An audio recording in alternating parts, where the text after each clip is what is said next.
today's video, we will study about the world system theory, which is a prominent theory in world politics. So let's start about world system theory. First of all, we will know what is the emphasis of world system theory, by whom it is developed, what is the time period during which this world system theory is developed. So world system theory comes under the purview of Marxist school of thoughts. Its features are corollary with the system of Marxist school of thoughts, but they are different with the perspective of, they are slightly different from the perspective of Marxist schools of thoughts in IR.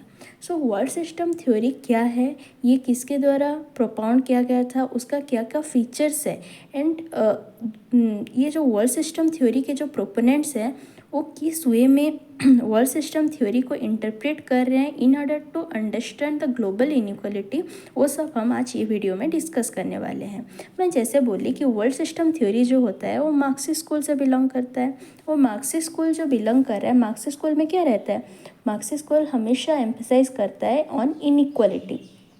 Inequality in wealth creation. Why there is the inequality between the rich and poor, bourgeois and proletariat class? These are emphasized by the Marxist class. As the world system theory comes under the purview of the Marxist class, this also analyzes the inequality which is perpetuated in the world system, in the world order, in a more elaborative and comprehensive way. So this world system theory, by whom it was propounded? By a sociologist whose name is Immanuel Wallerstein. Okay, this is very important theory. Immanuel Wallerstein. He is a very prominent known sociologist in global politics. So Immanuel Wallerstein had propounded the concept of world system theory when in 1970s. Okay 1970s में ये जो Emmanuel वालरस्टाइन रहते हैं वो world system theory propound करते हैं. Okay, is it clear? So ये world system theory का जिस्ट क्या है? ये वर्ल्ड सिस्टम थ्योरी हमें क्या बताना चाहता है about inequality in the world. Why some countries are very rich and why some countries are very poor. This understanding is developed by the world system theory. ये हमें inequality बताता है, कैसे हिस्टोरिकल चेंजेस होते हैं in the history in terms of economics, ये हमें depict करता है world system theory. along with it also attributes to the understanding of inequality in wealth, power, income, resources, where there is existing inequality between the nation, developing nation, developed nations, poor nations, periphery nations. So these all are interpreted by the world system theory. तो world system theory का main motto क्या होता है? Inequality क्यों होता है world system में? Some countries are why rich and some countries why poor. These are interpreted by the world system theory. ये ऑल्सो एट्रीब्यूट करता है to understand the historical changes, also understand the global inequality in wealth, income, resources. This is the motto of the world system theory. So world system theory क्या करता है? जो economy रहता है, economy, world economy, economy of the world को एक integrated unit मानता है. ठीक है, एक integrated unit, not a segregated unit और दी सेग्रीगेटेड यूनिट नहीं मानता है, इसको एक इंटीग्रेटेड यूनिट मानता है, ना कि जो इंडिविजुअल इकोनॉमी है उसका कलेक्शन मानता है. ये नहीं होता है. वर्ल्ड सिस्टम थ्योरी क्या समझता है? जो वर्ल्ड इकोनॉमी है वो इंटीग्रेटेड यूनिट है, not assembling of the individual economy of the nation state. It is the integrated unit which is characterized by a hierarchical structure. उसका एक हायरार्कियल स्ट्रक्चर रहता है, उसका एक हायरार्की रहता है. कैसा रहता है? पहले आते हैं ये वर्ल्ड इकोनॉमी में core nation, then semi periphery nation, then आते हैं periphery nation. Okay, this is next part में हमें ये पूरा अच्छे तरीके से डिस्कस करना है. मैं जस्ट अभी जिस्ट बता रही हूँ. ठीक है, तो वर्ल्ड इकोनॉमी को एक इंटीग्रेटेड यूनिट मानता है, ना कि जो असेंबलिंग है छोटा छोटा इकोनॉमी का, बट इसको एक वो मान रहा है कि इंटीग्रेटेड यूनिट है, जहाँ पे कि एक हायरार्कियल स्ट्रक्चर है, वहाँ पे कोर है, सेमी पेरीफेरी है एंड पेरीफेरी है. और ये कोर, पेरीफेरी, सेमी पेरीफेरी के जो transfer of power, transfer of resources, capitalist structure, global capitalist structure, वही परपिचुएट करता है global inequality among the nation states. Okay, is it clear? Till now we are clear? Then हम देखेंगे जी जो Emmanuel वॉलरस्टाइन हमारा प्रोपाउंड किए हैं world system theory, how he had propounded the world system theory, from whom he was influenced. So he was influenced first from Lenin. Okay, Lenin के द्वारा वो first influence है. लेनिन उनके book imperialism the highest stage of capitalism 1917 में वो क्या बोलते हैं, वो कार्ल मार्क्स का जो भी प्रिंसिपल रहता है अबाउट कैपिटलिज्म उसके साथ एग्री करते हैं, बट बोलते हैं कि ठीक है कार्ल मार्क्स जो बेसिक थीम्स बताए, ग्लोबल इनइक्वालिटी रहता है, एक वर्किंग क्लास रहते हैं, एक रूलिंग क्लास रहते हैं, उनके बीच में जो भी मतलब इनइक्वालिटी रहता है, एक क्लास डोमिनेंट होता है और एक क्लास प्रोलेटेरिएट होके वहाँ पे सब्जुगेट होता है, ये सब एग्जिस्ट करता है. This is very true. But वो बोलते हैं कि जो कार्ल मार्क्स ने बताया था 1867 में उनके बुक में, वो कैपिटलिज्म जो था अभी के कैपिटलिज्म में बहुत ज़्यादा डिफरेंसेस आ गया है. क्यों? क्योंकि अभी का जो कैपिटलिज्म है, the capitalism which is prevalent in modern period had been changed, and now the capitalism had reached into the highest stage. What is the highest stage? That is the monopoly capitalism. In monopoly capitalism, there is the division of the world into two zones, that is the dominant core and the less developed periphery. Is it clear?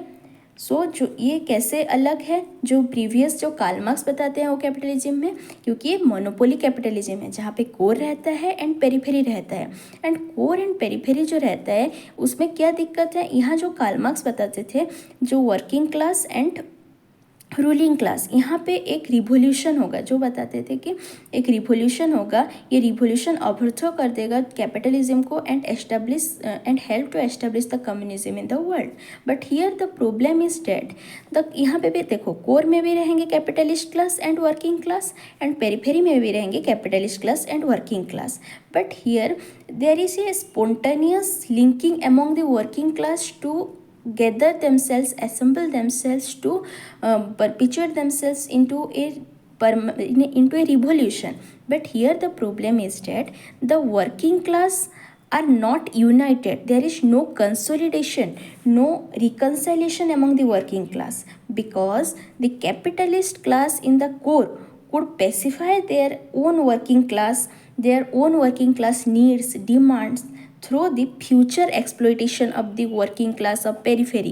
Because यहाँ के जो core member हैं, जो capitalist class हैं, उनके जो working class के जो भी इंटरेस्ट है, नीड है, डिमांड है, वो सब क्या कर रहे हैं ना, ये पेरिफेरी क्लास के जो पीपल हैं उनके वर्किंग क्लास को एक्सप्लॉइट करके वो इनके वर्किंग क्लास का, कोर क्लास का डिमांड्स को पूरा कर रहे हैं. डेट मीन्स यहाँ के वर्किंग क्लास और यहाँ के वर्किंग क्लास में कोऑर्डिनेशन ही नहीं है, तो यहाँ रिवोल्यूशन कैसे आएगा, यही बोलते हैं लेनिन. तो यहाँ वर्ल्ड सिस्टम थ्योरी जो इमानुएल वॉलरस्टाइन जो प्रोपाउंड किए हैं, ये लेनिन के ये बात से इन्फ्लुएंस होते हैं. And second thing that is dependency theory, जो कि ये कोर एंड पेरिफेरी कंसेप्ट को और डिटेलिंग में बताता है. डिपेंडेंसी स्कूल में एक थिंकर आते हैं राउल प्रेस्बिक, जिनको कि फादर ऑफ डिपेंडेंसी स्कूल बोला जाता है. ठीक है, ये राउल प्रेस्बिक बोलते हैं कि जो पेरिफेरी नेशंस हैं they are suffering more because of the declining terms of interest. What is declining terms of interest? Sorry, declining terms of trade. What is declining terms of trade?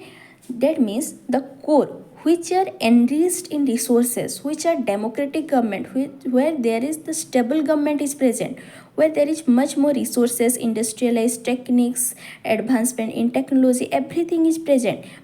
They are creating manufactured goods by extracting the resources, extracting the raw materials from the periphery. These periphery nations are supplying the cheap raw materials to the core. ये periphery nation में कुछ नहीं है, वहाँ पे raw materials enrich है, and ये raw materials को ये cheap price में लेके ये core country क्या कर रहे हैं, अपना फिनिश्ड गुड मैन्युफैक्चर कर रहे हैं, और ये फिनिश्ड गुड को हाई प्राइस में पेरिफेरी नेशन में सेल कर रहे हैं. जैसे कि हम यहाँ पे एग्जांपल ले सकते हैं during before the independence of India in British period. जैसे कि ब्रिटिश लोग क्या करते थे, यहाँ पे हमारे इंडिया से कॉलोनियल पावर से कॉलोनीज से सब क्या करते हैं, कॉलोनियल पावर रॉ मटेरियल्स हो गया, रिसोर्सेज हो गया, यहाँ पे चीप प्राइस में ख़रीद लेते हैं और ये खरीद के यहाँ पे कोर में अपना इंडस्ट्री वगैरह बनाएंगे, वहाँ पे मैन्युफैक्चर गुड प्रिपेयर करके यहाँ पे मार्केट बना के यहाँ के जो इंडिजीनियस प्रोडक्ट रहता है वहाँ को डी इंडस्ट्रियलाइज कर देते हैं और अपना इंडस्ट्रियलाइज प्रोडक्ट को यहाँ ला के बेचते हैं. That means profit are going to the cores and there is no development in the nations of the periphery.